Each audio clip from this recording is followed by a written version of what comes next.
We're all familiar in the gospel with those moments in which people gather around Jesus and they sit in rapt attention, focusing intently on everything he has to say. They're hanging on every word that he pronounces. And that is why this scene here in the gospel is so particularly different that we need to draw attention to, because the Pharisees and the scribes come and gather around Jesus, and yet they don't listen to him.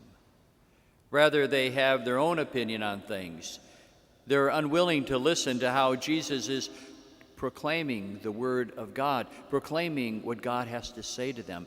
They, in fact, have decided that God's word is not important. Their own words are important.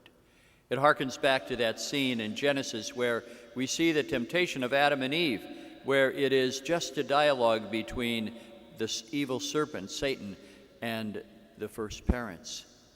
God is not even there. God is cast aside and silenced. And so it's important for us to realize that whenever we come across important moments in our lives and we live the Christian life, that for us to exclude God speaking to us does something to our own spiritual life that we should be attentive to. First of all, what we do in silencing God is turn God into a third person or objectify God.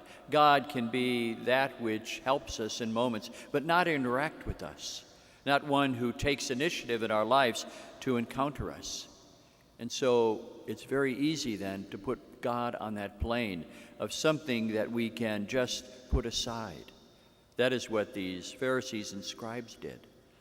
But even worse, when we begin to objectify God, then it's very easy for us to objectify other people and look at them as a problem. We see that here in the scriptures because the scribes come in and instead of listening, they observe the dirty hands of the disciples, the dirty hands of those who are following Jesus, not asking anything about what they were doing ahead of time. Maybe they were helping the poor. Maybe they were providing food for their family through their work. They didn't care. They just observed the mistakes that others had and treated them very, very objectively in a way as though they didn't matter as persons. One of the things that I'm really pleased about in the years of medicine that have developed is how doctors today are more sensitive to listening to people about their own situation in life. Rather than seeing symptoms that they prescribe something for, they want to hear about how they're feeling, if they have aches and pains, what their family history, what their diet is like. And it is that exchange of treating patients like persons that doctors can be more effective. Well, it's the same too with the Word of God. God's Word can be very much more effective in our life if we see that God is always speaking to us. And so too, as we treat people who have difficulties in life that we come across, rather than treating them as persons or objects that need to be fixed or a problem to be dealt with, to listen to them and to see what in fact their real needs are. And finally, the most pernicious thing about treating God in an objective way and not listening to God's word is that we begin to allow then other words to enter into our hearts. We heard them here in the gospel. Words of evil thoughts, unchastity, theft, murder, greed, malice, blasphemy, arrogance, folly. And I would add today, worry, anxiety.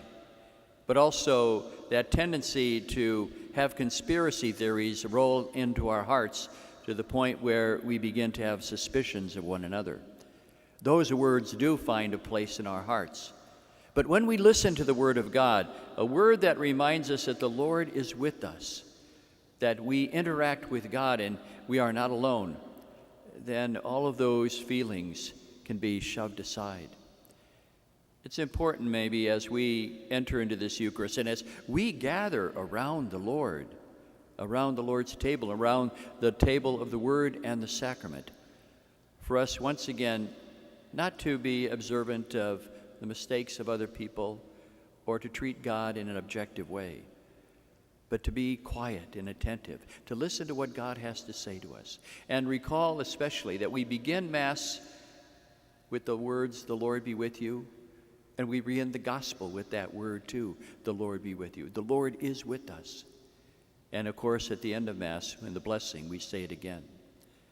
So let us, as we gather around the table of the Lord today, to listen attentively to what God has to say to us, and take those words in our hearts of folly, licentiousness, adultery, theft, anger, let them be shoved aside by the word of God that enters into our hearts, especially a word that confirms once again we are not alone on this journey of faith.